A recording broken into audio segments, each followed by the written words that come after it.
This is Jessica. And this is Lewis. We have a preschooler and a toddler. Our children are a different kind of perfect. This is a show about surviving parenthood throughout raising children with special needs, while keeping ourselves and our sanity intact. This is FUBAR, Surviving Parenthood with Special Needs Kids.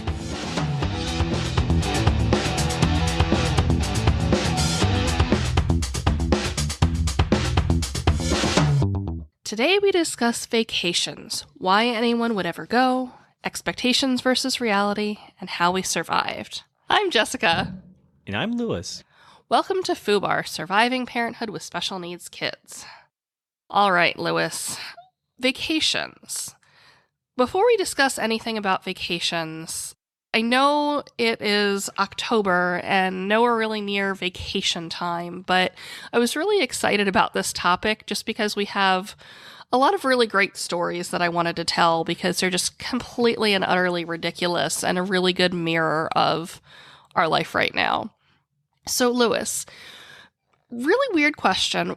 What do you call taking the family and going somewhere overnight for a couple of days? With the family, no, it's not a vacation. A vacation in comparison would be like being in a comatose state. With a drip line and everything. No. It's a vacation. I would rather be hauling a truck of manure and spreading it on like soon to be vegetable field or something. all those sound far more relaxing. Just so you know. So what do you call it if you don't call it a vacation? Yeah, that's a good question because I already work doesn't seem as bad. So, yeah, what do you call something that's worse than work, but is in prison? So a lot of podcasts that I've listened to have said it's not a vacation when you're going with kids, it's a trip. But I was thinking about it today, and okay, vacation implies relaxation. Obviously, you're not getting that when you're going away with children. But a trip to me implies enjoyment. I don't know about you, Lewis, but I certainly don't get enjoyment from going away with my children right now. So I think the only term I can use to describe it is a catastrophe. Yeah, I mean, I guess you could consider it something on par with the Hindenburg disaster. Yeah, I would say so. When we went away on vacation, I would call it 1.5 times we've done that since Benji was born, we really could have used some self-care. As you heard a few episodes ago, we have really not been accepted for anything, for any funding of any type. But since we did that episode, we actually were approved for, essentially it was kind of like a self-care grant for myself and Lewis. There's a company called Eliana's Light who supports families and children in Maryland, Virginia, and DC who have complex medical conditions by providing a community-based collaborative approach to pediatric care that's focused on their whole health and well-being. They recognize that the body, mind, and spirit of each member of a family are affected. They bring together community members, from medical staff to integrative care specialists to individual volunteers and other organizations, to create what they call constellations of care for local families that have children with medical complexities. Families with children who have complex medical conditions can apply for support through their website, which I'll link you all up to, which is www.elianaslight.org. Eliana's Light will discuss a personalized gift package with an applicant that's designed to relieve the stress of each family member. For example, Eliana's Light typically gives gift certificates to get rounds of groceries or household items, a gift certificate for a massage or yoga class, if that's in the realm of possibility, and a caregiver would benefit from one. Distracting or uplifting toys, games, and/or art kits for the child who has regular medical procedures, and also the child's siblings, as well as lightly used children's books, toys, and clothes to relieve the burden on parents that have to get out of the house or use money to buy new ones. They'll also help you connect to additional resources and forms of support. Additionally, they advocate for whole health approaches to care at pediatric medical centers so the staff and medical providers can take an integrative approach to care for the patients, as well as help the patients and caregivers to have access to a range of integrative care services such as massage, acupuncture, meditation, yoga, and other techniques, which can help reduce stress and support their overall health and well-being. If you're interested in learning more, check out their website, especially their resource page, which contains lists of organizations and other resources that may be helpful to you. They helped us with groceries, clothes, toys for the children, self-care strategies for us, as well as coloring books, heating pads, massage types of things, and lots of other things that were really, really helpful for us. They were really quick at getting information back to us and getting us approved, and I would really recommend it. It's a free service, and I would highly recommend checking them out if you're in the Maryland, D.C., or Virginia area. So back to vacations. First, why would we even bother? Lewis, do you have any thoughts on that? Why? Well, in theory, it sounds like a wonderful time. Seeing the sights and smelling the fresh air. And the reality is it's worse than going to work. There's so many... Oh, I looked forward to getting back to work when we got back from our vacation.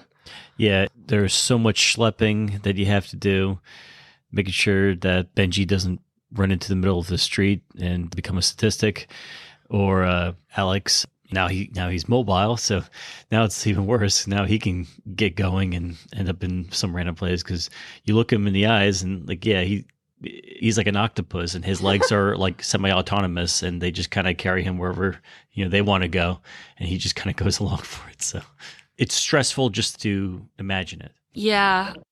So like I said, we've been on, I would call 1.5 vacations or trips or catastrophes, and they really ended up as catastrophes, and I wanted to tell these stories. So my brother got married about a year ago, and he was living in New York City at the time, which was 4 to 5 hours from us, and that was the longest we'd ever had to drive with the kids. I think prior to that, we'd done maybe a 3-hour trip, and by 3-hour trip, I mean 5, because a 3-hour trip never takes 3 hours with the children. So we decided to drive there because we were going to take the train until a few days before, and then we realized we were complete insane people, because how in the world would we take all this stuff? We were in the wedding, so we had to bring all that stuff, all the clothes, all of this, all of that. We had I want to say single stroller, double stroller. I was still pumping at the time. The 875,000 million trillion billion things we needed to bring for the children. And there would be 2 of us and 2 of the children. So how we were ever going to take all of that on the train, I'm not quite sure.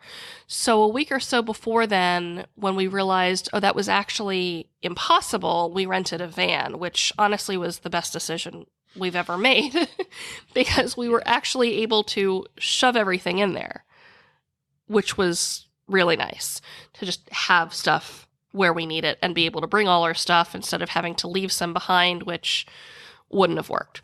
The ride up wasn't too bad unless I blocked that out. I don't remember. No, that's fine because I honestly don't remember it either. We might just both be delirious and delusional. I'm not quite sure.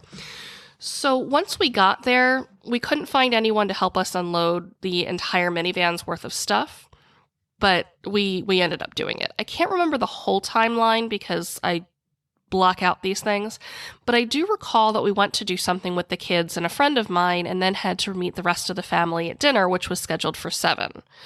The kids were starting to go nuts by 5, and their bedtime is 7, so scheduling dinner to start at 7 was not a great idea to begin with, but I was told by family we had to be flexible. Just gonna put that out there. So we got to the restaurant, but we went to the wrong location. Apparently there were 2 different restaurants of the same one, and I don't know if I didn't check or if my brother didn't tell me. I'm really not sure, but we went to the wrong one. If I recall correctly, we ended up getting dinner somewhere else and then going back to the hotel. I'm really not sure. Do you remember what happened that night? Because I know family wasn't thrilled. No, that whole weekend, I honestly, so much of it is blocked out. I just have images now. So Benji got croup, so he was totally loopy and out of it the entire time. We had to find the wedding venue early on the day of the wedding and take pictures, but the kids were too super tired and crazy. Benji kept having meltdowns. It was not great. Once we got there, we started getting the kids dressed because I just assumed that if we got them dressed beforehand, we might as well just dump syrup and cheese all over them and probably just rub oatmeal all over them. And that would just be that. So we waited till we got there, which in retrospect wasn't the greatest choice because I left some of the wedding clothes at the hotel and Lewis had to drive all the way back to get it. Benji would only eat ice cream at the wedding, and we ended up not getting back to the hotel until 10 p.m. Again, bedtime is at 7, and that's really a stretch for both of the kids, so that wasn't great. And Alex was about 3 months old at the time, somewhere between 3 and 4 months old, so 10 p.m. was really not good for him. The next day after the wedding was the day we were going home. I think we were in New York for 2.5, maybe 3 days. I'm not sure. Again, I've blocked most of this out. No offense to my brother, but it was really, really rough. So we were super exhausted. We were ready to leave. And then we went to go check out. The hotel was bringing the van around from valet parking since, New York City, that was the only option. So Alex was on the floor in his car seat because we were ready to just, click connect, put him in the van. And Benji was playing with the heavy metal toy car, which he was playing with on the ledge of the desk where we were checking out. All was well until the van pulled up. Benji accidentally dropped the toy car 4 feet onto Alex's head. Again, he was 3 months old at the time. We immediately called our pediatrician who said go to the ER immediately. The concierge found us one, which was really nice. Someone had to find someone to stay with Benji, so Lewis and I could go. So I grabbed Alex and the diaper bag and my purse, and I also believe my pump since I was pumping at the time, hightailed it out to a taxi since Uber would take too long. The taxi guy was furious with me because the place was only a half a mile away and I didn't have cash to pay the $5 for the trip, just a credit card. He almost wouldn't let me out of the car, but I was holding an infant who needed to get to the ER immediately, so I just yelled at him saying, "Do you want your money or do you not?" He let me pay and off we went. When we got to the place, we found out it was actually a 24-hour pediatrician office. Yeah, don't mess with Gorilla Mom. Honest to goodness. I mean, we were on the way to the ER with an infant. Come on now. So when we got to the place that we were going, we found out it was actually a 24-hour pediatrician office, and they weren't equipped to see us since they didn't have everything that we might have needed. So we had to take an Uber across town to find the ER. By the way, in the time it took to argue with the taxi driver, Lewis had already found someone to watch Benji and had walked to the place. Just to let you know how that went. So we finally got to the ER. Alex was seen by the doctor and was cleared as okay, and we Ubered back across town and drove home. However, it was completely insane and exhausting. And did I mention that I was still pumping every 3 hours at the time? By the way, mom hack, I'd only been using pumping bras up until that time, but they really didn't work for the bridesmaid's dress that I was wearing. So I bought another bra that I thought would fit. Yes, should have tried it on before I got there with the dress. It was about 100 times too big. So we got to the wedding, I realized it didn't fit, and I stuck baby diapers in the cups, and voila, it fit! Lewis, do you have anything else to add about that catastrophe? No, I was actually really impressed with how quickly Alex recovered from the blow to the head, considering how red and swollen it looked in the beginning. And then by the time we saw the doctor at the emergency room, a lot of it had already faded away. And I was kind of joking that I'm like, wow, this kid's like Wolverine from the X-Men or something. Remarkable how resilient some children can be. He's a really resilient kid. I'm really impressed with him. I don't remember much about the drive back. I'm assuming it went fine. I really blocked it out because long car rides with the kids is never fun. So we'll just go with that. It was wonderful. They were angelic. So that was a trip that we had to take because it was my brother's wedding. So obviously we wanted to go. A few months later, earlier this summer, my parents said they wanted to take a family trip before my brother moved across the country for his wife's job. So we told them we didn't have the funds, and they offered to fund most of our part of the trip. So he said, all right, as long as we have some help, because going away with 2 kids for the wedding was really, really tough. So as long as we have some help, yeah, we'll go. And we really appreciate that. We were going to the beach, which was about 3 hours away from where we were living. And it took 5 hours to get there. We only had our 4-door sedan, so we didn't have a van. I wish we had a van. I wish one would just drop into our lap, because a sedan and a million hours in the car and trying to go to the beach was really, really rough. We had an entire van's worth of things when we went away for 2 days to New York, but for the beach, we had a sedan. So it was rough. We went there with my parents, my brother, my sister-in-law, and the 4 of us.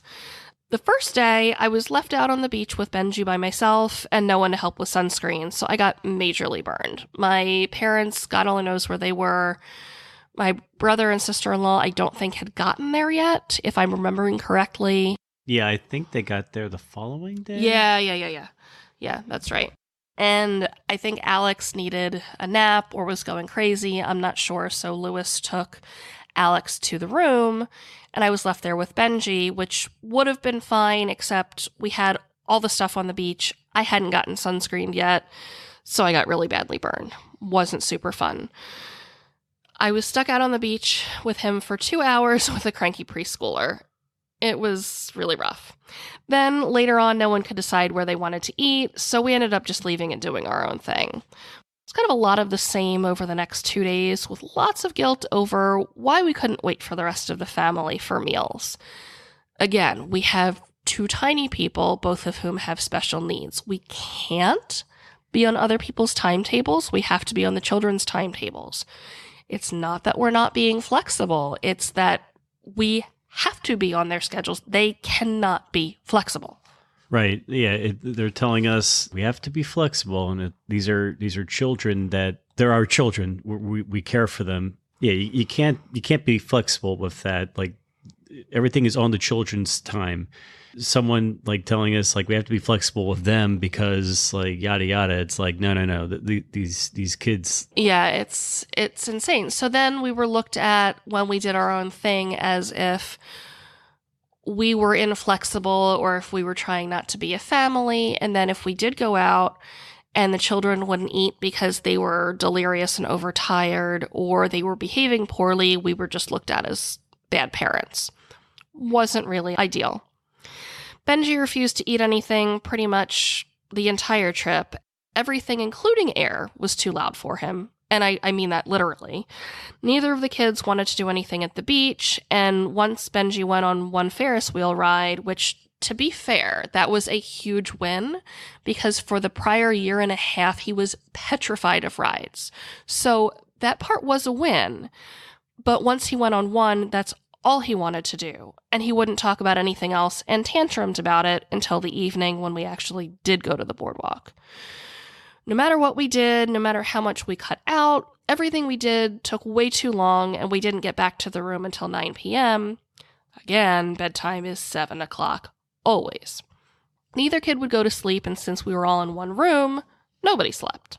The kids kept waking each other up, the noise from the bar outside was super loud, and the noise from the lobby in the hotel was super loud, and there was no way to quiet it. We never did get our date night because everyone else wanted to have their vacation and do their own thing. And, oh, well, they only got a few days too, so we never got that.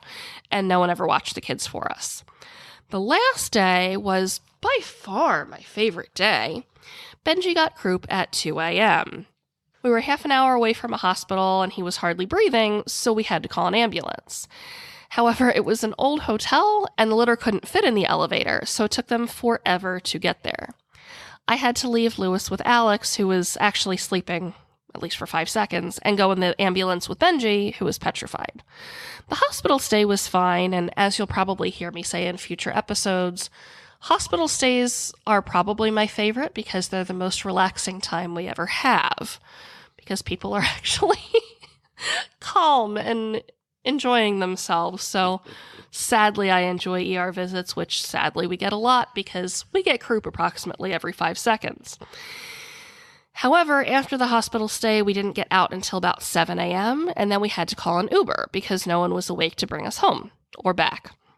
By the time we got back, Benji was insane, all hopped up on fatigue and steroids, but he wouldn't go to sleep. Then it was time to check out. Everyone else had eaten, but we hadn't, and I was told I could just pick up a sandwich on the drive out of the beach. So we packed up and left. By the way, to give you an idea of how angry I was when I was told about the sandwich, I hadn't actually had like a formal meal the entire trip.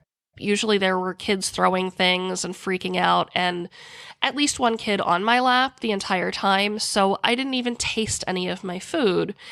And then to be told after an ER visit in the middle of the night on my one vacation in 6 years that I could just grab a sandwich on the way out of the beach really rubbed me the wrong way.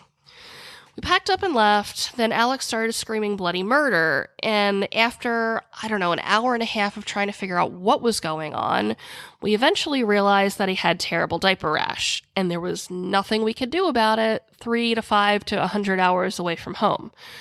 We ended up having 2 screaming kids the entire 5 hours home. Did I mention we were 3 hours away from home?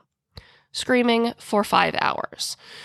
Hence why we don't call it a vacation. We don't call it a trip.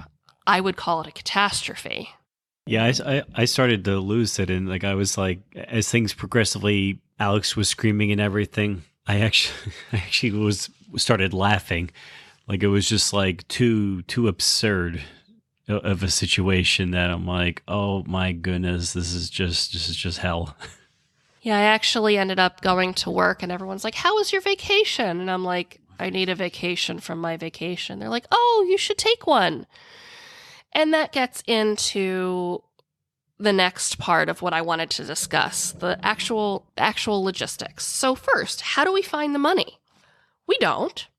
We do not have the money to go on vacation, not even overnight anywhere. My parents helped us with the wedding because we had to go, and with the beach for a 4-day quote-unquote vacation, which I call catastrophe, because we could not go otherwise. How do we find the time? This is also a tough one. Other than we do both get vacation days technically. However, between us getting sick every 16 seconds and the kids being sick literally at minimum 2 weeks out of every month, we tend to use up all our vacation days on sick children. So therefore, even if we could afford to go monetarily, we literally have no leave time to go. So, I don't understand why kids get sick so often. It's completely ridiculous. Our family has been to the ER for bad croup, I don't even know how many times, and we go to urgent care for one of us literally every 3 weeks or more often. I honestly feel like I should just buy a room there. It was so sad that one day, a couple weeks ago, my mom had gone for herself and Benji, and I ended up going there 5 hours later for something else. It was absolutely pathetic. Yeah, it was only a few weeks ago, and I probably need to go tomorrow for what I think is an ear infection. It never ends. We're just always there. So we don't really go away. Those were the only 2 times that we've gone away other than the overnight that I had for Benji when we got him tested for autism. We don't go anywhere. We just cannot do overnights. I will speak to what we do on vacations. So for the one that we actually went on, we went to the beach for a few hours on one day. The kids were off their rocker and didn't want to go to the beach on the other days. We spent most of the time at the indoor pool, which was okay part of the time, or in the hotel room while the kids alternated napping and getting in everything and complaining. We attempted to eat, but only us adults actually did, and again, we were covered in food and had children on us the entire time. We spent the rest of the time on the boardwalk, which we actually kind of enjoyed. God bless noise-canceling headphones for Benji. That made a world of difference. Yeah, it was amazing how beneficial those headphones were. He just, a light switch was flicked, and all of a sudden he's like, I can go on rides now. It was beautiful. Really interesting question. that I'm really curious as to what your thoughts are, Lewis. What do you want to do on vacations or catastrophes but can't when we go with children? Enjoy the enjoy the sights, have a good meal, somewhat relaxing meal at least. I mean, it's been so long since we gone on a real vacation. I mean, I know we've gone to like caverns and parks and things of that nature, and I love doing those too. I'm more of a like to see the kind of the sights. I'm not much for lots of crowds or anything, but just want to have a good time, especially with you. So if I'm talking about going to the beach in particular, what I would like to do on vacation is go on rides, swim in the ocean, actually sit down, sleep, taste my food, not be covered in other people's food, read, have an actual conversation where I can get like more than a sentence in, go on adult rides. I actually went on one whole adult ride when I was at the beach. Like to lounge in the pool, maybe even go to an escape room, do actual stuff on the boardwalk, literally anything without a child on me. I also would like to sit on the balcony after the kids go to sleep, but what happened is that 2 nights Lewis and I tried to sit on the balcony after the children went to sleep, but as I said earlier, there was no such thing as children going to sleep. And when we tried to go outside, Benji flipped out, started screaming and melting down, and had to be on the balcony with us till 10 p.m. because we hadn't actually eaten yet because we were trying to keep the children out of everyone else's everything at the restaurants. And we were eating crabs because we treated ourselves to crabs for the first time in, I think, 10 years. And Benji had to ask all the questions about what the people were doing at the bar and what were we eating, and he ended up playing with crabs, and that was his new toy for the rest of the evening. So a lot of things that I'd like to do on vacation, but that's not a possibility. That would assume we're actually going on a real vacation. So what my expectations are, and clearly I need to adjust my expectations, I always expect that people are going to help us. I expect that we'll get back in time for proper naps, that we'll get back in time for bedtime for the children, that we'll be able to enjoy the beach or swimming, that the children will eat, that the children will sleep, at least some. Clearly, my expectations need to be that everything will be crap. Whatever can go wrong will go wrong, and that the whole experience will completely suck. So, Lewis, what are your expectations for what it will be like on vacation? When I think of a vacation, I think of fun, relaxation, spending quality time with family members or friends, depending who I'm on vacation with. That's typically the bare bones of it. To me, it's not really vacation if I don't at least get some of that, or else like it's almost like what's the point? Do you have any expectations about what you'll do on vacation, or if you'll be able to eat or sleep, or if other people will sleep on vacation, like some of those basics? Sure. I mean, I always like to think of like being able to sleep in at least most of the days, unless it's like a early morning hike or something, which we never do. Yeah, being able to eat delicious food, try some different kind of food depending where we are. And yeah, I mean that's the whole, for me, the thing with vacation. If we're at Disney World, going for rides or see. Disney World, are you delusional? Yes. We couldn't even do the beach for 4 days. Yeah, no, but I'm just talking about like this is how I would expect a vacation to ideally go. We're not going to get any of that for a while until the kids were able to, I don't know, fuck my life. Honestly, so as you heard an episode or two ago, I was going to bring Alex with me to a conference at Disney. And before I booked the trip, I actually had the delusion that we would take the whole family, including Benji. And in retrospect, I'm really glad we didn't do that because we couldn't even handle the beach for 4 days without an ER trip, or a 2-day trip to a wedding without an ER trip. So I'm glad we didn't do that across the country. I also talked to a friend. We went trick-or-treating early yesterday, and I talked with a high school friend. We ran into each other, and she has a 5-year-old who has different needs. And they actually had one of those, I don't know exactly what it's called, but it's like a disabilities pass for Disney. And she said even with that, it was a complete disaster. Nobody had fun. It was miserable for all involved, and she will never, ever, ever, ever do that again. So yeah, Disney, I honest to God don't know what you're talking about. Wow. Yeah, that's something. Yeah, so won't be doing that. So what was reality when we went to the beach? No one helped. The kids kept having meltdowns. No one took a long enough nap. It took a lot of negotiating with the kids to even get them to fall asleep for a nap. We got to bed, like literally into bed, not asleep, but into bed 2 to 3 hours after bedtime. No one ate. There was a lot of complaining. The kids didn't want to have anything to do with the beach. It just sucked. Anything else you want to add about what the reality was, Lewis? I think you were pretty clear in that it was terrible. Catastrophic. Sure, we'll go with that. Hence why I call it a catastrophe rather than a trip. I don't think the term trip really does it justice. It just, and I don't know, maybe it's just our life. I don't know. I'm not even sure that it's special needs at this point. I think it's just our life. We should just be the Murphy's Law family. Honest to God. It just, literally anything that can go wrong will go wrong with our family. So getting down to the nitty-gritty of logistics, the sleeping arrangements, that was really hard. We had one room, and I mean, we couldn't really have 2 rooms. We had a 3-year-old and a 1-year-old. So we can't leave them alone in the room. Neither of them will survive, even if it were possible. Benji was in the bed next to us. Alex was in a porta-crib. It was too dark for Benji, too bright for Alex. It was too noisy for both of them.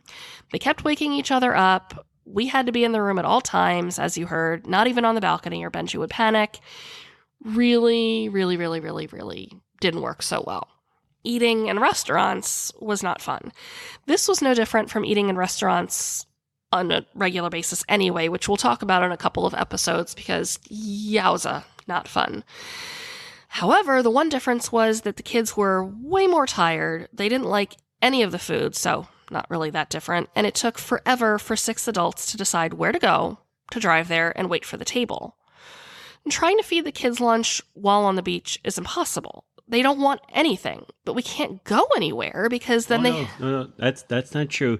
I'm pretty sure Alex ate at least a cup of sand while on the beach. That's fair. Okay, so he got something in. I wouldn't call it nutritious, but he got it was something. Yeah, silicone. Yeah, he ingested some sort of substance. Okay, that's fair.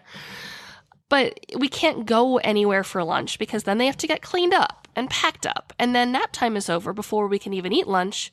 And now it's time for dinner. So it's just impossible. Nap time was really hard. By the time you finish breakfast, it's time for a nap. Then if they take a nap, it's now dinner time. And no one has actually done anything vacation-y. And the kids don't want a nap unless they're not in the room. And then it would take them forever to get in the room. Then they have to get in the room, and then all they want to do is go out and play. And of course, neither naps at the same time as the other, so pretty much one person has to stay inside all day. Didn't like the nap time thing. Noise in public. So not our kids being noisy, because clearly that's a given, but the noise in public. Alex, surprisingly and luckily, didn't have a lot of trouble with this, as he's a super laid-back kid, or at least was at the time. Benji, on the other hand, really struggled. Luckily, we brought his noise-canceling headphones, and we just let him wear them in the water. And surprisingly, these $10 headphones that I found on Amazon survived the water, and are still with us today in almost November. God bless these headphones. He did have to wear them everywhere but the car, like literally everywhere but the car. The restaurants were too loud, the outside was too loud, the cars driving by were too loud, the ocean, the airplanes, the wind, the room, the music, the boardwalk. Everything was way too loud, and he just couldn't take it.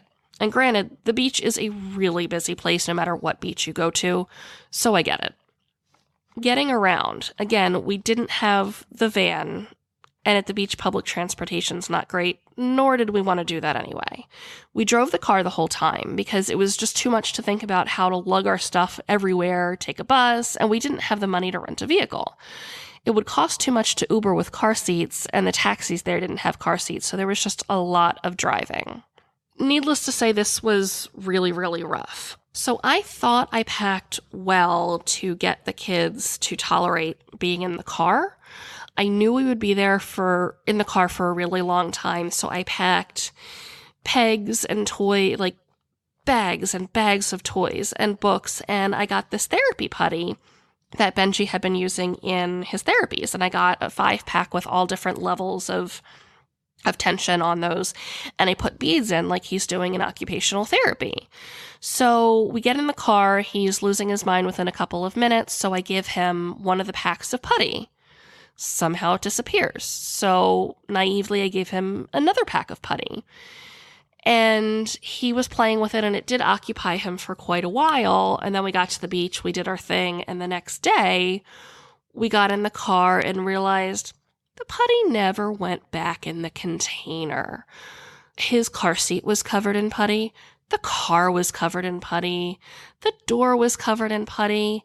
And all of his toys and books and the new travel bag that I'd gotten at work was covered in putty. Everything was covered in putty. Since that time, the car is still covered in putty, 4 months later, and every time we go in the car, he picks off little bits of putty and plays with it, and then new parts of the car and new toys get covered in putty, because the putty will just never end. We will be covered in putty from here to infinity. Clearly, I failed. As I said with Murphy's Law, anything that can go wrong will go wrong. We are just covered in putty, and I just cannot bring myself to clean it because everything is covered in putty. All right. So, Lewis, what are your thoughts on going away on vacation and taking a plane as the mode of transportation? And by the way, he's looking at me with a crazy face right now. One of us would end up falling out of a plane. If Murphy's Law, I'm thinking right now, like some magical laws of physics breaking event would occur in Twilight Zone, and we would. There's something on the wing. Something. Exactly right. Good job, William Shatner. Yeah, I'm just trying to think about it now, and it's just like a dark spot in like my mind that it's like, do not look here, do not go there. I don't want to go on a plane with them right now. Yeah, we'll wait a while. Yeah, my opinion on a plane is nope, just nope. It's hard enough when you have a large box to store all of your shit and move it with you. Having to wait in a loud airport, be forced to carry less shit for a long time, and have to think about renting a car or transportation and how to get car seats is way more than my little brain can handle. I almost did it when Alex was tiny, but couldn't because of my blood pressure, and that would have been as hard as I could handle it with just me and a baby. Forget it with 2 older kids. Lewis, what is your opinion of the most ideal form of transportation in which to go on vacation? Well, it's a good question. I guess it's kind of like you got to kind of think about what's the best transportation for transporting, criminals from one prison to another or something. You got to bring them together. Like, I don't know. I'd have to do some research. I honestly don't know what the best way to do it without everybody else ending up as a pile of gore on the floor. For me, I think a van. You can cram as much crap in there as is humanly possible to plan for any event, and you might actually be able to feel your legs. When we go on trains, too many other people get hit or things thrown at them. Buses are just completely out of the question, not even entertaining that. And I just don't have enough sanity to even attempt a plane. It's got to be a van. That's the only option. It's van or bust. And honestly, I'd rather pick bust.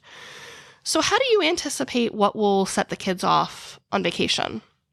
Well, for Benji, I look for things that could potentially make loud noises and things that he has demonstrated he cannot tolerate in the past. For instance, today, when we were out and we were using a public restroom, I remembered that he did not like the sound that the toilets would make or the automatic hand dryers. So I did my best to avoid activating the toilet, for instance, because I knew it was going to be a problem if it happened, or it was just at least going to really stress him out. So things like that from experience, and then using that experience to anticipate other potential triggers for him. You took that question way more seriously than I can. At this point, anything and everything will set them off. I mean, it's vacation. Of course things can't go well. We live Murphy's Law. That's just it. Just everything's going to set them off. The end. Do you get any enjoyment out of vacation with the children? I take that as a yes. If we're referring to the wedding and especially my eye is literally twitching at that question. The trip to the beach. Yes. Really? There were a few moments, like when Benji first went on a ride and didn't have a conniption fit. Fair. That was something that was nice. Otherwise, no. Yeah, for me, I just really was hoping for a few days of a medically induced coma at that point. I was done. Another question for you. When we go on vacation, at least the 1.5 times that we've gone, has anyone helped? No. Yeah, enough said. Enough said. No. It's just us. Oh, yeah. Okay, so that last day after the ER visit, after I gave my family the biggest guilt trip and started falling to pieces sobbing, and Lewis and I just up and left, yes, they did let us go to lunch for an hour before we gathered up the children and left. So if you call that helping when it requires a major guilt trip and a nervous breakdown, yes, we did get some help. I have to be careful also to not trigger Jess, lest I never wake up again. Fair. And now it's time for fails, nails, and comical tales.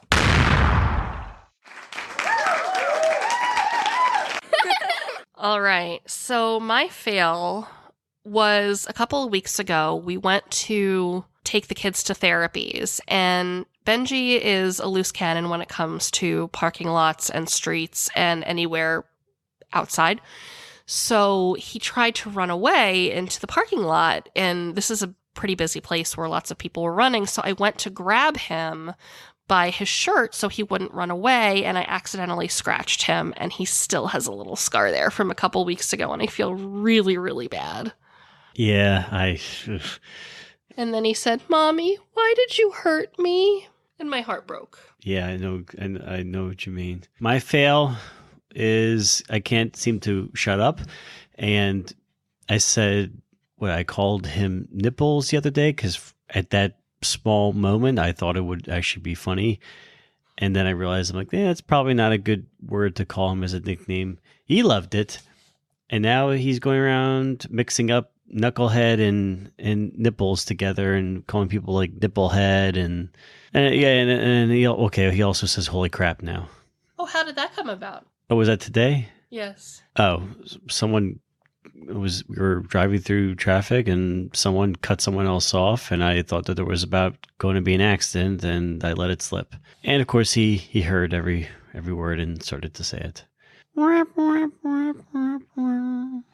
My nail was a week or two ago, and it was actually getting Benji pumpkins to paint. This is a kid who has a lot of difficulty sitting still, and he doesn't like to follow through on projects, and I got him pumpkins, and he was really excited, and he actually painted the pumpkins. The kind of flip side to that was we accidentally left it out in the rain one day, and now it's just an orange pumpkin again. But for a while, he did a thing. Beautiful. My nail, we're doing nails, right? We're just that delirious. Yes, we're just that delirious now.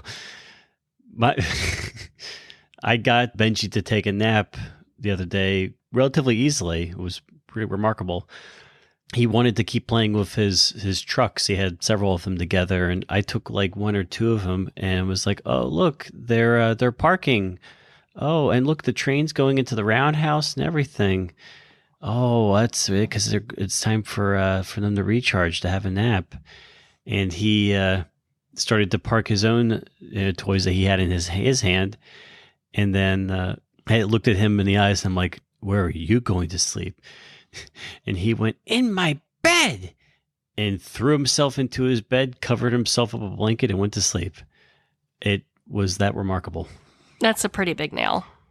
So my comical tale, I love this, and I've told so many people this story because it is so precious. As you've heard me say, I bought Benji a toy skeleton, and this was like a month or two ago, and he still loves this thing. It still goes everywhere with him, and he just adores this thing. So I told him about the body like a year ago when we talked about it. He knows all the parts, but I think he must have forgotten about the skeleton part. Maybe, I'm not really sure. So anyway, he was playing with his toy skeleton, and I looked at him and I said, "Hey, Benji, do you know that you have a skeleton inside you?" And he's like, "I do?" And I said, "Yeah, isn't that so cool?" And he turned to Lewis and he said, "Do you know I have a toy skeleton inside of me?" Yeah, it was so adorable and yet absolutely hilarious where their imagination takes them. He is just way too precious. He is, for all the complaining I do, he is such a precious child. Very much so. So, oh yeah, the comical tales. Something that I like to do sometimes is he likes to rhyme a lot and make up words. And sometimes him and I have a moment where we like to make up words together, and it gets him going and he just starts cracking up hysterically. His favorite made-up insult is clocky head. It's very original. And then out today after a bath, we had like a little dancing kind of event where we were like pretending like we were like moshing or something. I don't know. That's at least how it seemed to me. And he was having a blast, and we were like pretending we were headbanging and everything. And I thought it was funny and adorable. He really enjoyed it. It was really sweet. Now it's time for us to share a self-care hack of the week, where we share what helped us survive. Okay, Lewis, tell me, what self-care tool got you through this week?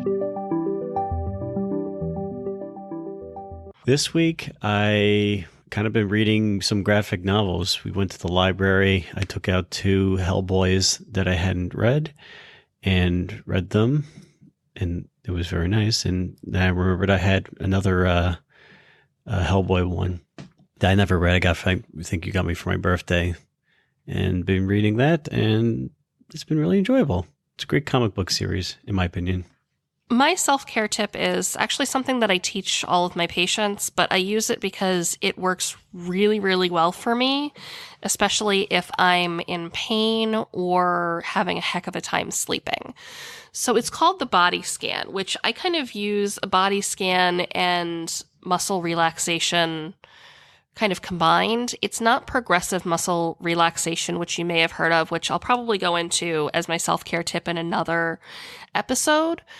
But what I do is either starting at the top of my head, working down, or the bottom of my feet, working up. I focus on what each muscle feels like bit by bit, like the forehead muscles, the top of my head, my eyes, my nose, one muscle at a time, and just notice what it feels like, and also see if I can focus on letting that muscle relax. So muscle relaxation is literally just relaxing those muscles, and the body scan part itself is the noticing of what each part of the body feels like. So once you get good at it, you can do this for a minute or two, or if you'd like, you can do it for up to an hour. It can really help relax your body. It can help reduce pain. It can help reduce tension. It's also distracting, so it feels really good. You can do like your neck up even while you're driving, as long as you're focusing on the road and keeping your eyes open. And it's really effective. And you can do it most of the time, anytime, and it's really helpful. And it feels really, really good. And I find that when I'm trying to do it when I'm sleeping, by the time I'm about halfway through, I am just completely out. So I'm a fan of Reader's Digest, mostly for the funny parts of it, but I really do like Reader's Digest. And I want to say almost a year ago, I was reading a new issue, and it was talking about muscle relaxation, and it gave, honestly, the best tip. If you're having trouble focusing enough to relax your whole body, or if, like what I experience, you start to relax parts and by the time you're halfway through, you've tensed up the other parts again, relax your tongue. So it's hard for me to explain literally how to relax your tongue, but once you figure out how to relax your tongue, pretty much shoulders and up relaxes along with it. So if you don't have the time or are struggling or can't focus, just relax your tongue and it will help tremendously. So it's really a relaxation hack. What have we learned? We have learned that vacations suck when you go with kids. They're literally just a catastrophe. We shouldn't go on them. They're too expensive. Nobody has the time because everyone's always sick. The reality is nowhere near what our expectations are. Everything's hard. The children don't sleep or eat. Everything sets them off. And nobody helps. So, yeah, I don't think we'll be going on a vacation for a while. Before we wrap up, I wanted to let everyone know that we would love to hear your fails, nails, and comical tales. So please feel free to email us at fubarpod@gmail.com. That email address will also be on our website and in our show notes, but we would really love to hear if you have any, and we would love to read them on some of our upcoming shows. Yeah, and feel free to give us a tweet or message us on our fubarpod.com. Give us 5 stars on whatever app you use. Would help out a lot. Yeah, and if there's anything you're interested in contributing or any topics you'd like to hear in upcoming shows, please don't hesitate to reach out. Anyway, that's our show. Thanks so much for listening. This is FUBAR, Surviving Parenthood with Special Needs Kids. Well, that's it for our show. To find out more about the show, please go to www.fubarpod.com. Check us out on Facebook with our FUBAR, Surviving Parenthood with Special Needs Kids group, and on Twitter @FUBARPod. If you like our show, please click on subscribe. And help us out by giving us 5 stars on iTunes or wherever you find our podcasts. And leave us a review so other like-minded parents can find out what you like about us and discover their community in which to survive and thrive. See you next time on FUBAR, Surviving Parenthood with Special Needs Kids.